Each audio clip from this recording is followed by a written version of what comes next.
आनंद लीजिएगा आज की भजन संध्या जी का। हमारे अनुल सुषमा जी आ चुके हैं।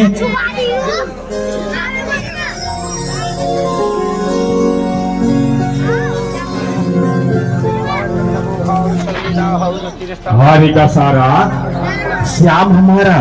तो चलो चलते हैं भजन संध्या की ओर। आज राजू भैया के भजन संध्या की ओर यह आनंद भी होगा। मेरी पहचान मेरा खाटू वाला श्याम। तो चलो चलते हैं श्री श्याम दीवाना छवि सिंगार एंड पार्टी अनुसार की ओर।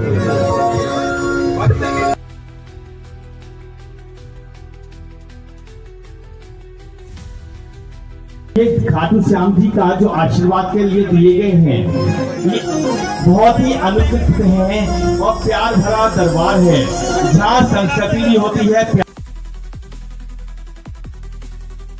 तो चलो चलते हैं प्रियेश भैया की ओर। आज की आनंद की ओर भजन भी होगा और स्वागत भी होगा। पहले बोलेंगे खाटू नरेश की, खाटू नरेश की। माँ गंगा के पावन तट पर अनूपसर नगरी जो छोटी काशी के नाम से जानी जाती है, उस अवसर पर इस घाट पर जो खाटू श्याम का जागरण जो हो रहा है, इसमें मुझे जो मिलने का, यहाँ आने का जो मौका मिला और राजू भाई ने जो मेरे को बुलाया, मैं उनका दिल से तहे दिल से आभार व्यक्त करता हूँ और हार्दिक धन्यवाद करता हूँ। साथियों, कोई अपने आप से नहीं आता है। मुझे लगता है कि मुझे माँ गंगा और माँ खाटू श्याम ने बुलाया है और ये बुलाने का पर्पज इनका कुछ न कुछ रहा होगा और मैं वो सोच के चलता हूँ कि मैं अनूपसर के लिए कुछ करूँ, अनूपसर विधानसभा के लिए कुछ करूँ, अनूपसर को विकसित बनाने के लिए कुछ करूँ। तो मैं आपको विश्वास दिलाता हूँ कि आने वाले समय में आप देखेंगे अनूपसर का विकास, अनूपसर को विकसित होते हुए, अनूपसर को सारी सुविधाएं देते हुए। बहुत ज़्यादा समय नहीं लेता क्योंकि आप लोगों को भगवान के साथ कनेक्ट होना है और आप कनेक्ट हो रखे हैं, भगवान यहाँ पे हैं, तो मैं बहुत ज्यादा भाषण नहीं दूंगा। बट हाँ, एक बार फिर मैं आपसे बोलना चाहता हूँ, एक बार मेरे साथ फिर बोलिए खाटू नरेश की। मेरे साथ मौजूद हैं अनुकूल शर्मा जो विधानसभा 67 से तैयारियां कर रहे हैं भाजपा से। अनुकूल जी, आज वंदना कार्यक्रम में आना हुआ है, किस तरीके से रहा और क्या नाजिम भाई, मैं आपको बताना चाहता हूँ कि अनूपसर में आना कोई मेरे लिए कोई बहुत नई बात नहीं है। ये माँ गंगा का तट है और खाटू नरेश का जो है जागरण चल रहा है।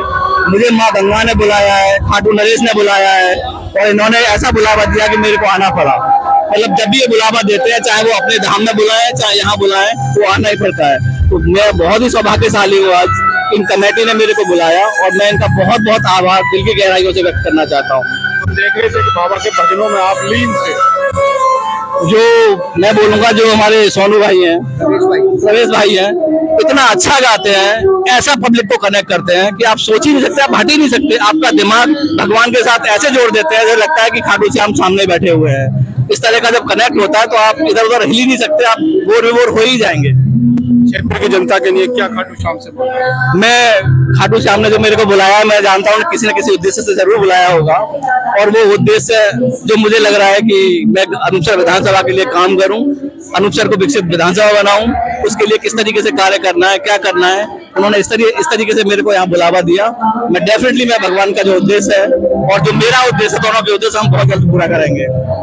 बड़े शानदार थे आपके। बस ये बाबा की कृपा है, सब जैसा भी ये टूटा फूटा बातें हैं उनके चरणों में गाते हैं, बाकी सब इनकी कृपा है। सब सभी भक्तों को कनेक्ट कर दिया था। मेन चीज मैं कुछ नहीं करता सर, ये सब बाबा की कृपा है। जैसा बाबा की बातें है वैसा उनके चरणों में गाते हैं। बस ना हमने किसी से सीखा, हमारे पिताजी आते थे, मैं उनको देख देख करके बाबा की। चलिए, हमारे साथ अनुकूल शर्मा जी हैं जो बता रहे हैं कि बाबा के से कनेक्ट हुआ, बाबा के लिए, क्षेत्र की जनता के लिए आशीर्वाद लिया है और क्षेत्र की जनता के लिए मैं बहुत कुछ करना चाहता हूँ। सपने हैं, सपनों को साकार करना चाहता हूँ, युवाओं के लिए, युवाओं को आगे बढ़ाना चाहता हूँ। ये है हमारे साथ अनुकूल शर्मा। चलिए, अनुकूल जी क्या कुछ कहना चाहते हैं राजू भाई के लिए? मैं बताना चाहता हूँ कि जो राजू भाई है बहुत युवा हैं और इस युवा अवस्था में अगर इस तरीके के कार्यक्रम आयोजन किया जाए और इस तरह से पब्लिक को कनेक्ट किया जाए और युवा को इस दिशा में लेके जाया जाए, इससे अच्छी बात हो ही नहीं सकती। इस तरह के आयोजन मैं राजू भाई से बोलता हूँ कि इस तरह के आयोजन करते रहे। आपको जहाँ मेरी जरूरत कभी भी लगे, मैं हमेशा आपके लिए 24/7 खड़ा हुआ हूँ। जिस तरीके से जितना मेरी लिमिट है, मेरा जितना भी है, उतना मैं मान सम्मान आपका जरूर रखूंगा। और इस तरह से आप युवाओं को एक ही दिशा में लेके चलें, आध्यात्मिकता की तरफ लेके चलें, क्योंकि आज का युवा भटक रहा है, दूसरे रास्तों पर जा रहा है, उसको हमें रोकना होगा। उसका रोकने का सबसे अच्छा तरीका यही है कि हम आध्यात्मिकता की तरफ चलें। राजू भाई, मैं आपका दिल की गहराइयों से बहुत बहुत आभार व्यक्त करता हूँ। मैं यही कहूंगा कि हमारे भाई साहब ने जो बोला हमारे बारे में, बड़ा सुनकर मतलब उत्साहवर्धन हुआ मेरा। ऐसे बड़े बड़ों का हमें आशीर्वाद मिलता रहे तो शायद आगे भी हम इससे भी बड़े कार्यक्रम करने की क्षमता रखते हैं। बस ये हमारे बुलाने में आए, हम इनका आभार व्यक्त करते हैं और इनके बहुत बहुत स्वागत और अभिनंदन करते हैं। चलिए राजू भाई कह रहे हैं छोटे से बुलावे पर अनुकूल शर्मा जी हाजिर हो गए, उनका आभार व्यक्त करते हैं। चलिए कार्यक्रम कुर्सी पर कौन बैठे हैं? चौकीदार। कौन बैठे हैं? चौकीदार। और जमीन पर कौन बैठते हैं? जमींदार। तो जो जमींदार है वो